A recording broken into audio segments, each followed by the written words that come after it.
کل میں پڑھ رہا تھا، اس میں ابو بکر صدیق رضی اللہ تعالی عنہ سے ایک روایت ہے۔ ابو بکر صدیق کون ہے کہ جنہوں نے حضور اکرم صلی اللہ علیہ وسلم کے وصال کے بعد ان کے پاس 500 حدیثوں کا مجموعہ تھا، انہوں نے 500 حدیثوں کا مجموعہ جلا دیا۔ کسی نے کہا یار یہ کیا کیا آپ نے، یہ آپ نے کیوں جلایا، لوگوں کو فائدہ ہو جاتا، آپ نے کیا کیا؟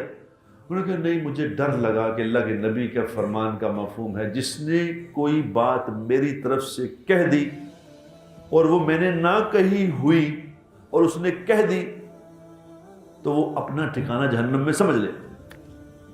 تو میں نے وہ اس خوف سے جلا دیا کہیں ایسا نہ ہو کہ کوئی بات ایسی بیچ میں ہو گئی جو اوپر نیچے ہو گئی ہو، تو میں نے کہا اس سے پہلے کہ میں جہنمی بنوں میں جلا ہی دوں۔ یعنی اتنی احتیاط والے انسان وہ بتا رہے ہیں کہ میں تمہیں 3 باتیں بتاتا ہوں اللہ کے نبی سے میں نے سنی، 3 باتیں کہ جو یہ چاہتا ہے کہ اللہ اس کی حفاظت، مصیبتوں سے پریشانیوں سے اس کی حفاظت فرمائے، اور جو یہ چاہتا ہے کہ اللہ کے غصے سے یہ بچا رہے، اور جو یہ چاہتا ہے کہ شیطان کے شر سے بچا رہے۔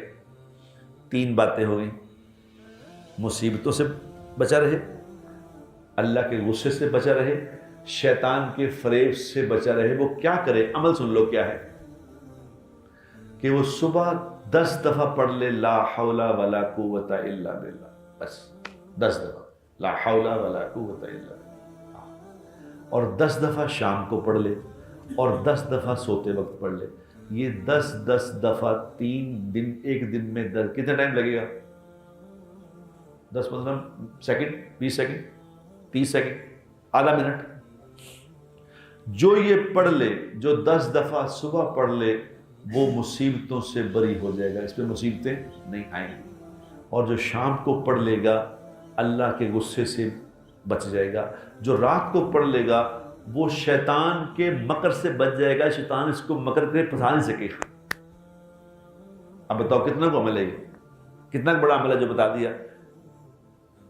لیکن کیا ہے، چونکہ یقین ہی کوئی نہیں، کرنے کو تیاری کوئی نہیں، یعنی اتنا چھوٹا عمل بھی نہیں کر سکتے، ذرا اندازہ کرو۔ جس کو عمل بتاؤ کہتا ہے جی بڑا اچھا تجھے عمل بتایا ایسی ماشاءاللہ، وہ دسنا اس کی بڑا ہے مجھے یاد نہیں رہا۔ ابھی میں نیو یارک میں تھا تو لوگ مجھے وہ کہہ رہے ہیں جی آپ نے کہ وہ ہم نے ویڈیو دیکھی تھی، آپ نے بتایا تھا وہ بڑا زبردست وہ عمل تھا، کیا تھا بھلا وہ؟